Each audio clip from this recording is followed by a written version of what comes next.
కూడా కళ్యాణ లక్ష్మి చెక్కులు ఆగలేదు. ఏ ఊరో ఆ వివరాలు చెప్తే నేను చేస్తా. తులం బంగారం మీరు కూడా దళిత ముఖ్యమంత్రి అన్నారు, గిరిజనులకు 3 ఎకరాలు అన్నారు, మహిళలకు వడ్డీ లేని రుణాలను 4,000 కోట్లు ఎగ్గొట్టిపోయారు.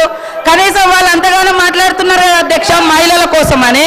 వీళ్ళ మొదటి గవర్నమెంట్లో మహిళలు ఒక్కరు కూడా మంత్రే లేదు, రాజకీయ నిర్ణయాధికారాలలోనే అవకాశం లేదు, బయట నుంచి తర్వాత తీసుకొని ఇచ్చిర్రు.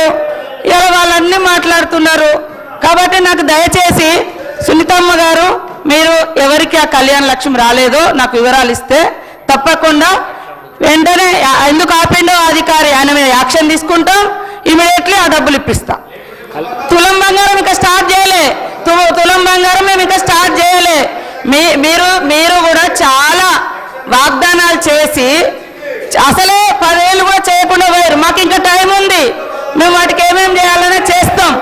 కానీ కళ్యాణ లక్ష్మి రాలేదు అన్నది. ఎక్కడ రాలేదో చెప్తే నేను ఆ ఎంఆర్ఓను బాధ్యుని చేస్తా, ఆర్డీఓను బాధ్యుని చేస్తా, అది తీసుకుపోయి వాళ్ళ ఇంటికాడ ఇచ్చేస్తా. అరే తులం బంగారం నువ్వు దళితుని ముఖ్యమంత్రి చేయకుండా మరి దళితుని ముఖ్యమంత్రి చేయలే, కేజీ నుంచి పీజీ ఇవ్వలే. దళిత బంధు ఒక హుజరాబాద్లో ఇస్తేనే అయిపోతాయి సార్, అందరికి ఇవ్వాలి కదా. అందరికి దళితులకు 3 ఎకరాలు అన్నారు. ఒక్కొక్క ఎకరానికి 10 లక్షలు చెప్పినా 30 లక్షలు ఇవ్వాలి. ఒక్కొక్కరికి 30 లక్షలు ఇవ్వాలి దళితులకు. మరి ఎందుకు ఇవ్వలేదు?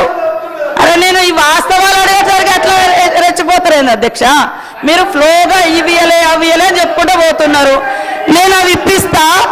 కళ్యాణ లక్ష్మి మీరు పెట్టిందే అయినా కూడా మేము ఇంప్లిమెంటేషన్ చేస్తున్నాము, అదనంగా ఇవ్వాలని అనుకున్నాము, వీలు కాలేదు. పరిస్థితిని బట్టి ముందుకెళ్తాం. కానీ మీరు పెట్టిన పథకమే, అది మా ములుగు నుంచి ప్రారంభమైన పథకమే, మేమేం దాన్ని తీసేయలేదే, కంటిన్యూ చేస్తున్నాం.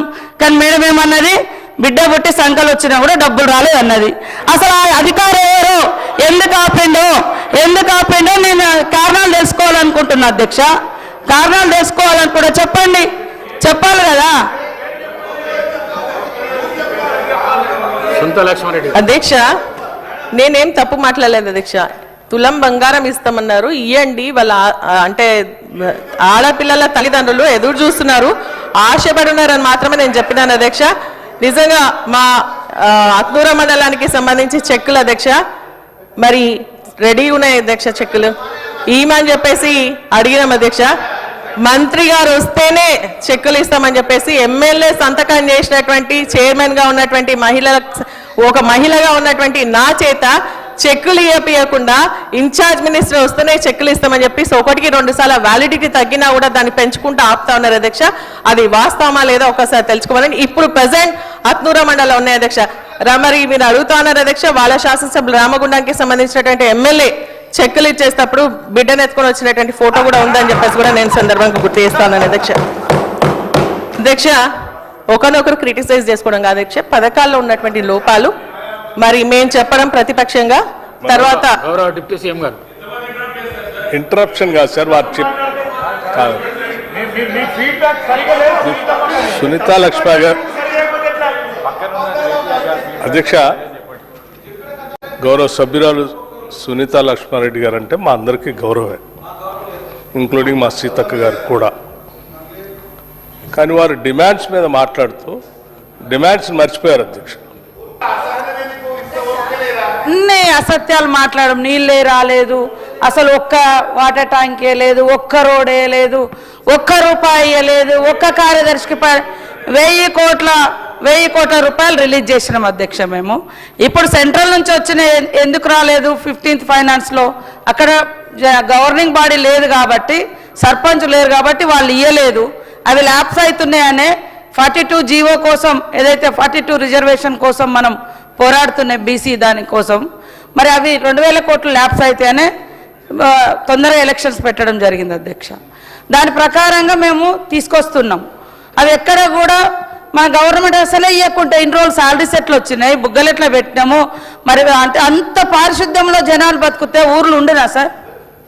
ఊర్లు ఉండునా? గబ్బు కొట్టిపోయి విష జ్వరాలతో చచ్చిపోకపోనా? ఇంత అసత్యాలు మాట్లాడొద్దు. అంటే మాలాంటి వాళ్ళం పంచాయతీరాజ్ శాఖ నిర్వహించడం పాపం వాళ్ళకి ఎట్లాగో ఇష్టం ఉండదు. ఇంకా నేను మంత్రి అవ్వడం అయితే ఒక ఆదివాసీ కమ్యూనిటీ నుంచి టీఆర్ఎస్ వాళ్ళకి అస్సలే ఇష్టం లేదు. ఫస్ట్ నుంచి నా మీదనే అట్లా ఎందుకు సార్? ఈరోజు మేము రెగ్యులర్గా మీరు పెట్టినటువంటి ఈఎన్సీనే నేను కంటిన్యూ చేస్తున్నాం సార్. ఎందుకంటే ఇట్లా మేము బ్రహ్మాండంగా నీళ్ళు ఇచ్చినాం, వాళ్ళు ఇవ్వట్లేదు అంటారని అదే అధికారిని ఇప్పటి వరకు కంటిన్యూ చేస్తున్నాం సార్. ఎందుకంటే ఇలా బయనం చేస్తారని. మేము నిన్నగాక మొన్ననే దాదాపుగా 98% సర్పంచులతోటి రెగ్యులర్గా డైరెక్ట్గా ఈఎన్సీ ఆఫీస్ నుంచి రెగ్యులర్గా మానిటరింగ్ చేస్తూ ఉన్నాం అధ్యక్ష. వీళ్ళున్నప్పుడు ఎమ్మెల్యేల దగ్గరకు వచ్చి పాప ఆర్డబ్ల్యూఎస్ అధికారులు లెటర్ల మీద సంతకాలు పెట్టించుకునేది. అక్క మీరు పెట్టకుండా మా ఉద్యోగం పోతుందంటే కూడా మా ఊర్లలో అప్పుడు కాదు ఇప్పుడు కూడా ఇంకా నీళ్లు రానటువంటి ఊర్లు చాలా ఉన్నాయి, గూడాలలో తండలలో. అయినా కూడా మేము పెట్టినాం సార్. ఇప్పటికి కూడా నేను రెగ్యులర్గా 15 రోజులకు ఒకసారి నెలకు ఒకసారి మానిటరింగ్ అంటే రివ్యూ చేస్తున్నాం డ్రింకింగ్ వాటర్ మీద చేస్తూ డైరెక్ట్గా మన ఈఎన్సీ ఆఫీస్ నుంచి డైరెక్ట్గా సర్పంచులతో మాట్లాడుతున్నాం అధ్యక్ష. నేను ఎల్లుండి మొత్తం ఎంతమంది సర్పంచులతోటి ఈ నీళ్ళ గురించి మాట్లాడినాం, ఏమేమి చెప్పిండ్రు అంతా తీసుకొచ్చి సభ ముందు పెడతా అధ్యక్ష. ప్రతిదీ ఇట్లా వేగ్గా మన మేడం కూడా ఒకరోజు దారిమడి పోతున్నారు సబితమ్మ గారు, పోతూ అక్కడ ఆ రోజు హాలిడే సార్.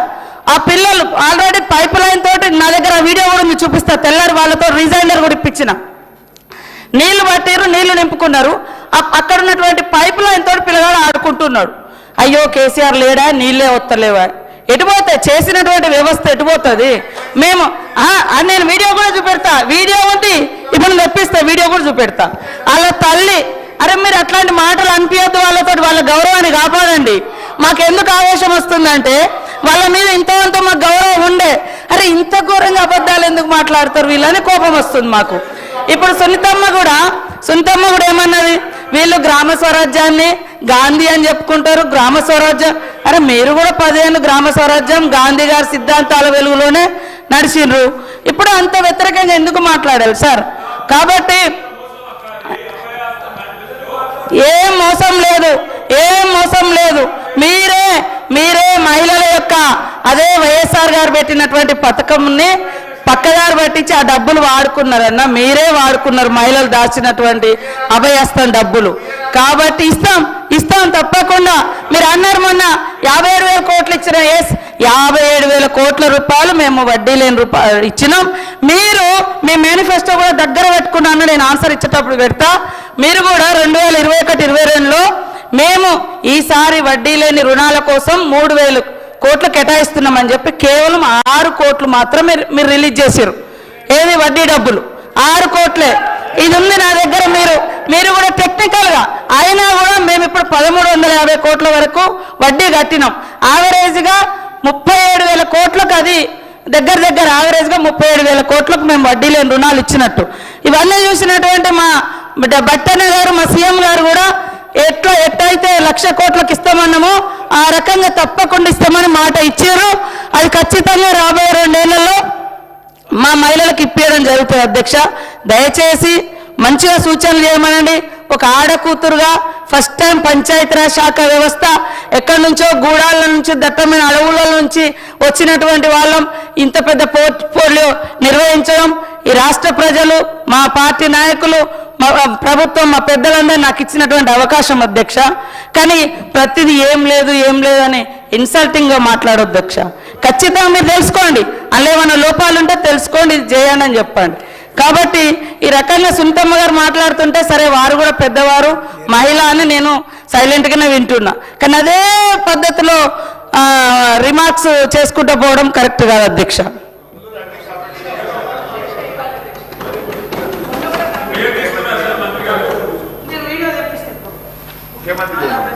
అధ్యక్ష, గౌరవ మంత్రి గారు ఉరుమురిమి మంగళం మీద పడ్డట్టు మొన్న నా మీద పడ్డారు, ఇప్పుడు నా మీద పడ్డారు అధ్యక్ష. అర్థం కావట్లేదు అసలు. నేను తనకు పోటీ కాదు, తన ఆ పార్టీలో నేను ఈ పార్టీలో, తనకు అసలు పోటీ కాదు. మరి ఎందుకు కామెంట్ చేస్తున్నా నాకు అర్థం కాలేదు అధ్యక్ష. నేను ఆ రోడ్ ఎంబడి అక్కడి నుండి పోతా ఉన్నాను, అంతారం అనే విలేజ్ అధ్యక్ష. నేను మాట్లాడిన రోజు డేట్ కూడా తీసుకొని అక్కడే సెక్రటరీ ఉన్నాడు, అక్కడే వెళ్తుంటే చిన్న పిల్లోడు బిందెలో నీళ్లు పడుతున్నాడు అధ్యక్ష. కొంచెం దూరం వెళ్ళి మళ్ళీ వెనక్కి వచ్చాను, బాధ్యత ఉంది కాబట్టి వెనక్కి వచ్చాను. ఏం బాబు ఎందుకు పట్టుకుంటున్నావు నీళ్ళు అంటే నల్ల రాక 1 వీక్ అవుతుందమ్మా అన్నారు. ఇమీడియట్గా ఆఫీసర్స్కి ఫోన్ చేశాను అధ్యక్ష, ఏదో రిపేర్ ఉంది అందుకే రాలేదమ్మా అన్నారు. అమ్మ వ్యవస్థలో లోపాలను ఎత్తి చూపిస్తాం అంతే తప్పిస్తే మీ మీద వ్యక్తిగతంగా కాదు. ఇక్కడ ప్రభుత్వంలో ఎవరమున్నా ప్రజాప్రతినిధులుగా రోడెంబడి పోతున్న ఏదైనా సమస్య ఉన్నప్పుడు ప్రజలకు ఇబ్బంది ఉన్నప్పుడు దిగి అడుగుతాం. అది వ్యవస్థలో ఉన్న ఇబ్బందిని ఎత్తి చూపించడమే తప్పిస్తే అక్కడ అధికారులు పనిచేయకపోవచ్చు. ఇంతకుముందు సునీత గారు చెప్పినట్టు డబ్బులు ఇవ్వలేదు కాబట్టి మెయింటెనెన్స్ చేయలేకపోతాం అన్నారు. దాన్ని కూడా మీరు తప్పుపడితే ఎట్లమ్మా? వాటర్ వస్తలేవని చెప్తాను, మీరు దాన్ని సెట్ చేసుకోండి. ఎమ్మెల్యే గారు ప్లీజ్ అంటుండే, ప్లీజ్ అండి, రన్నింగ్ కామెంట్ వద్దు. నేను మాట్లాడిన తప్పుంటే చెప్పండి. నీళ్ళు రాకపోతే రాలేదని చెప్పండి, నేను ఎవరిని కామెంట్ చేయలేదు అక్కడ. అరే మీ పద్ధతి కాదండి బట్టి గారు, ఇది కరెక్టా? మీరు ఆలోచించండి. నీళ్లు రాకపోతే రాలేవని చెప్పానండి, దాంట్లో తప్పేం లేదు కదా. మొన్న కూడా అట్లే అధ్యక్ష, జస్ట్ నేను ఊరికే హరీష్ రావు గారితో ఏదో మాట్లాడుకుంటే అయ్యో అన్నాను అధ్యక్ష. అయ్యో వద్దంటే దానికి అంత పెద్ద కామెంట్ చేశారు అధ్యక్ష. దొరసాని అని మాట్లాడుతున్నారు, అర్థం కాలేదు అధ్యక్ష. నేను ఏమైనా కామెంట్ చేస్తే మైక్లో కామెంట్ చేస్తే మీరు కూడా అధ్యక్ష మైక్ ఇచ్చి అంటే అర్థం ఉంది అధ్యక్ష. అయ్యో అన్నాను అంతే, దానికి ఇంత పెద్ద మాటలు మాట్లాడారు. నాకేమర్థమైందంటే అధ్యక్ష, కేసీఆర్ గారి కుటుంబాన్ని సబితమ్మని తిడితే ముఖ్యమంత్రి గారు సంతోషపడతారేమో, అందుకనే కామెంట్ చేస్తారేమో. లేదు అధ్యక్ష, లేదండి అధ్యక్ష, ఒక్క నిమిషం చెప్తాను అధ్యక్ష, ఒక్క నిమిషం ప్లీజ్. మీకు తెలుసు అధ్యక్ష, నేను అక్కడ ఉన్న రోజులు నేను ఆ పార్టీలో ఉన్న రోజులు పార్టీకి పనిచేశానా లేదో ఒకసారి ఆలోచించండి. ఎస్, నాకు ఆ రోజు ఆ పార్టీ ఉన్న రోజు నాకు మంత్రి పదవి ఇచ్చింది అధ్యక్ష, కాదనట్లేదు. థ్యాంక్స్ టు సోనియా గాంధీ గారు, ఆ రోజున రాజశేఖర రెడ్డి గారికి, ఆ రోజున కిరణ్ కుమార్ రెడ్డి గారికి, రోషయ్య గారికి, మొన్న ఇచ్చిన కేసీఆర్ గారికి కూడా మంత్రి పదవి ఇచ్చారు అధ్యక్ష. అధ్యక్ష, మీరు మన జిల్లా పార్టీకి నేను సర్వీస్ చేయలేదు అధ్యక్ష. ఎస్, పార్టీ మంచి చేసింది అన్నప్పుడు పార్టీ చేసిన నష్టం కూడా చెప్పుకుంటాం అధ్యక్ష. నా మీద 5 CBI కేసులు రాజశేఖర రెడ్డి కుటుంబాన్ని కొట్టడానికి నా మీద పెట్టలే అధ్యక్ష. నేను ఒక్క మాట మాట్లాడానా? నాకు టికెట్ ఇవ్వకపోయినా నేను మాట్లాడానా? ఎందుకు అధ్యక్ష? తను కాంగ్రెస్ పట్ల పుట్టి పెరిగినట్టు తనే మీద వేసుకొని మాట్లాడేసింది, నాకు అర్థం కాలేదు. అసలు సంబంధం లేని ఇష్యూ, తనకు నాకు ఏం మాత్రం సంబంధం లేదు. మీరు మాట్లాడుతుంటే మీరు అట్లా ఇంకా మీరు వదిలేస్తే ఎట్లా అధ్యక్ష? మీరైనా కనీసం చెప్పాలి కదా. దయచేసి ఇట్లాంటి కనీసం ముందున్న పునరావృతం కాకుండా దయచేసి మీకు రిక్వెస్ట్ చేస్తున్న, వ్యక్తిగతంగా మాట్లాడుకోవడానికి బయట మస్తు వేదికలు ఉంటాయి అధ్యక్ష. ఇక్కడ ప్రజా సమస్యలను ప్రశ్నిద్దాం, ప్రజా సమస్యల గురించి డిస్కస్ చేద్దాం. నేను ఈ రోజు మన రేవంత్ రెడ్డి గారు ముఖ్యమంత్రి గారు అసెంబ్లీలో మాట్లాడిన వరకు నేను కాంగ్రెస్ పార్టీని కామెంట్ చేయలేదు అధ్యక్ష. ఎప్పుడైతే మాట్లాడారో అప్పుడు మాత్రమే కామెంట్ చేసిన. నా మీద కేసులు పెట్టింది మాట్లాడలేదు, నాకు టికెట్ ఇవ్వండి మాట్లాడలేదు, అసలు కామెంట్ చేయలేదు. కానీ ఈరోజు మళ్ళీ కాంగ్రెస్ పార్టీ ఏంటంటే ఎస్ చేసింది, మంత్రి పదవి ఇచ్చింది, 5 CBI కేసులు కూడా పెట్టింది, అది కూడా మాట్లాడదంటే ఎట్లా అధ్యక్ష? దయచేసి గుర్తుపెట్టుకోండి అండి. ఒక్క నిమిషం ఆవేదనతోనే మాట్లాడుతున్నాను. ఎస్, CBI కేసులు మా కోర్టులో నమ్మకం ఉందండి, మేము ఏం చేస్తాం, మాకు నిజాయితీ ఉంది కాబట్టి ధైర్యంగా ఎదుర్కొంటున్నాం. ఆ రోజు కేంద్రంలో కూడా కాంగ్రెస్ పార్టీ ఉంది అధ్యక్ష. వాస్తవంగా ఒక్క మాట అన్నాను అధ్యక్ష, వీడియో చూసినని చెప్తున్నారు కదా. ఎస్, ఒక రిపోర్ట్ అడిగినప్పుడు అన్నాను, నాకు గౌరవించింది, నాకు మంత్రి పదవి ఇచ్చింది కాంగ్రెస్ పార్టీ, అట్లే నా మీద కేసులు కూడా పెట్టింది అన్నాను. తప్పేముంది అధ్యక్ష? తప్పేముంది? దానికి అంత పెద్ద కామెంట్ ఎందుకు అధ్యక్ష? అర్థం కాలేదు. థ్యాంక్ యూ అధ్యక్ష. సునీత లక్ష్మణ్ రెడ్డి గారు, మంత్రి గారు. సార్ అధ్యక్ష, ఆమె కాంగ్రెస్ లో పుట్టి పెరిగిందంటే మీరు పుట్టి పెరిగిన వాళ్ళు ఏం చేసారు మరి? సరే, మేము బయట నుంచే వచ్చినాం, కానీ మేము కాపాడాలని ప్రయత్నం చేసాం. ప్రతిపక్షంలో ఉన్నదాన్ని మేము పారిపోలే అధ్యక్ష. ఇవాళ వారు అన్నారు కదా కేసు పెట్టిరని. కేసు పెట్టిన తర్వాత కూడా మీరు కాంగ్రెస్ తరఫున ఎమ్మెల్యేగా నిలబడి ఎమ్మెల్యే అయినాక మిమ్మల్ని ఓడించాలనే ప్రయత్నం చేసిన పార్టీలోకి పోయి మీరు మంత్రి అయ్యారు. కాంగ్రెస్ నిన్న కేసు పెట్టినప్పుడు మీరు పక్కకు పోలే కదా, ఆ కోపం ఉంటే పక్కకు అప్పుడే పోవాలి కదా. మీరు ఇదే పార్టీ తరఫున ఎమ్మెల్యే అయినరు కదా మరి. ఆ రోజు కూడా అధ్యక్ష, నేను వారి పేరు పెట్టలే, ఇక్కడ గులుగుతా ఉండే అధ్యక్ష. సార్ అధ్యక్ష, ఆ రోజు కూడా వారి పేరు పెట్టలే. ఇవన్నీ ఎందుకు చదువుతుండో మరి అర్థం కావట్లేదు. నేను రిజైండర్ కూడా ఆ రోజు ఆ తల్లితోటి వెంటనే నేను తెప్పించిన అధ్యక్ష. అక్కడ పిల్లలు ఆడుకుంటా అంటే అయ్యో కేసీఆర్ లేడు కాబట్టి నీళ్ళు కూడా వస్తారు. అంటే కేసీఆర్ లేకుండా ఊళ్ళల్లో నీళ్ళే రావయ్యా? అది వ్యవస్థ. ఇప్పుడు ఈ భవనం కట్టినా లేడు, ఈ భవనాన్ని వాడుకుంటలేమా అధ్యక్ష? నిజాం లేడు, వాడుకుంటలేమా? ఇవాళ మిషన్ భగీరథది మేము 100% సక్సెస్ చేయాలని, దాన్ని వృధా కాకుండా చేయాలని కాపాడడం కోసమే ఊళ్ళల్లో కూడా అవేర్నెస్ ఇస్తా ఉన్నాం. ఇప్పుడు గ్రామ సభలలో కూడా రెగ్యులర్గా మా మిషన్ భగీరథ యొక్క నీళ్ళ యొక్క ఆవిష్కత అంటే ఇంపార్టెన్స్ ఏందో తెలియజేస్తా ఉన్నాం. ఇవాళ వేరే వాటర్ తాగడం మూలంగా అందులో ఏం మినరల్స్ ఉండవు, హెల్త్ పాడవుతుంది. ఇవి సహజ సిద్ధమైనటువంటి వాటరు, ఇవన్నీ వస్తున్నాయని మేము ఎక్కడికక్కడ గ్రామ సభలు పెట్టి తీర్మానాలు చేయిస్తున్నాం అధ్యక్ష. కానీ ఇట్లా నీళ్లు రావట్లేదు, ఏం రావట్లేదు, ఇది కరెక్ట్ కాదు కదా అధ్యక్ష ఇట్లా మాట్లాడడం. మీరెందుకు ఆవేదన పడుతున్నారో మాకు అర్థమవుతుంది. ఆ రోజు నన్ను అన్నందుకు మరి మేము అన్నాము, అరే ఇక్కడ 10 ఏళ్ల కింద జరిగిన అభివృద్ధిని అవతల ఉన్నోళ్ళు విమర్శిస్తున్నారు. నేను టీడీపీ ఉన్నప్పుడు అధికారంలో లేని, ఓడిపోయినాకనే వచ్చిన, కాంగ్రెస్ అధికారంలో ఉన్నప్పుడు కూడా లేను సార్. కానీ ఈ పార్టీలో ఉన్నప్పుడు ఆ పార్టీ మంచి చెడులను కూడా భుజాన్ని వేసుకోవాల్సిన అవసరం ఉంటుంది. అప్పుడు మీరు మంత్రిగా ఉన్న విషయాలను కూడా అవతల వాళ్ళు విమర్శిస్తుంటే మీరు అక్కడ అవును అవును అనే మాట్లాడుతుంటే నాకు ఆవేశం వచ్చింది అధ్యక్ష. అందుకనే నేను ఆ రోజు అయ్యా దొరసాని అన్నాం. అది మీరు మైక్ తోటి మాట్లాడలే, అసలు మీ పేరు కూడా పెట్టలే. 3 ఉన్నారు ఆడ ఎమ్మెల్యేలు, 3 ఎమ్మెల్యేలు ఉన్నారు. ఇప్పుడు కూడా నేను చాలాసేపు ఆ మేడం మాట్లాడుతుంటే విన్నా అధ్యక్ష. కానీ అసలు ఏం అంటే ఇప్పుడు మొత్తం అప్పుడే డెవలప్ అయినాక ఇంకా నేనేం చేయాలి అధ్యక్ష? అన్ని బాగున్నాయి అంటున్నారు. ఇప్పుడే మళ్ళీ ఒక్క రోడ్ లేదు, ఒక్క వాటర్ ట్యాంక్ లేదు అని మళ్ళీ ఇట్లా అంటారు. ఇది కరెక్ట్ కాదు కదా అధ్యక్ష, ఇది కరెక్ట్ కాదు కదా. అంత ఇప్పుడు ఆమెకు నా మీద ద్వేషం ఉండొచ్చు, పాపము వాళ్ళు అటు పోయారు కాబట్టి అయ్యో సీతక్క వచ్చి ఇక్కడ మంత్రి అయిందని నాకేమనుకుంటే వాళ్ళని బతిలాడినాం అధ్యక్ష, వాళ్ళని బతిలాడినాం ఉండండి అని బతిలాడినాం అధ్యక్ష. అట్లేం లేదు, మాకేం ఆమె మీద గౌరవం. నిన్నగాక మొన్న కూడా అనుకున్నాం ఆమె మీద గౌరవం, లక్ష్మమ్మ మీద కూడా గౌరవం, మాకు వ్యతిరేకం ఏం లేదు సార్. కానీ ఆ మాటలు అన్న తర్వాత ఫస్ట్ టైం నేను కూడా ఆ రోజు అన్నా అట్లాగా ఆ గవర్నమెంట్ 10 ఏళ్ళు వాళ్ళు మంత్రులు ఉన్నప్పుడు అన్న విషయాలను కూడా వాళ్ళు విమర్శిస్తుంటే, వాళ్ళని అట్లా సమర్థిస్తుంటే అప్పుడు అనాల్సి వచ్చింది అధ్యక్ష. కాబట్టి అందులో నాకు వ్యక్తిగతంగా ఆమె కేటగిరీ వేరు, నా కేటగిరీ వేరు, నా రాజ్యం వేరు, వాళ్ళ రాజ్యం వేరు. ఎక్కడో మాది అడవులు, వాళ్ళు హైదరాబాద్ సిటీ, వాళ్ళు ఉన్నత వర్గాలు, మేము అట్టడు అడవి బిడ్డలం అధ్యక్ష. మాకెక్కడ వాళ్ళతో కంపారిజం లేదు అధ్యక్ష, మాకు వాళ్ళకి ఎక్కడ కంపారిజం లేదు. మేము ఎక్కడో ఉండేటోళ్ళం, మీరు ఇక్కడ ఉండేటోళ్ళు. కాబట్టి అది కరెక్ట్ కాదు. మీ మీద మాకు వ్యక్తిగతమైన ద్వేషం లేదు. మీరు అన్న మాటలను ఒకసారి మీరు పరిశీలించుకోవడానికి నేను కోరుతా ఉన్నా అధ్యక్ష. సునీత లక్ష్మణ్ రెడ్డి గారు కూర్చోండి అధ్యక్ష. లేదని చెప్పింది కదా, మీ మీద ఎటువంటి విద్వేషం లేదని చెప్పింది.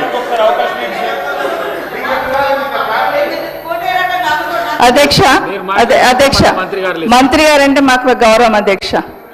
ఒక మంత్రి అయిన తర్వాత వ్యవస్థను చూస్తాం, వ్యవస్థలో తను నిర్వహిస్తున్న శాఖలో వ్యవస్థ లోపాలు ఎత్తి చూపిస్తాం తప్పిస్తే కులమేంటి, మతమేంటి, రంగేంటి అని చూడం అధ్యక్ష. మమ్మల్ని కూడా కామెంట్ చేసే వాళ్ళు ఉంటారు అధ్యక్ష. ఎప్పుడైనా ఎక్కడైనా ఎవరినైనా కామెంట్ చేసే చూసారు అధ్యక్ష? అసలు మాకు ఎలాంటి ఇది లేదు అధ్యక్ష. దయచేసి గౌరవ మంత్రి గారికి మా రిక్వెస్ట్ మాకు అలాంటి అభిప్రాయం లేదమ్మా. జస్ట్ వ్యవస్థలో లోపాలు నెత్తి చూపిస్తాం, అది మాత్రమే మా డ్యూటీ అనుకుంటా, ప్రతిపక్షంగా తప్పిస్తే ఇంకో ఆలోచన లేదు. Thank you so much.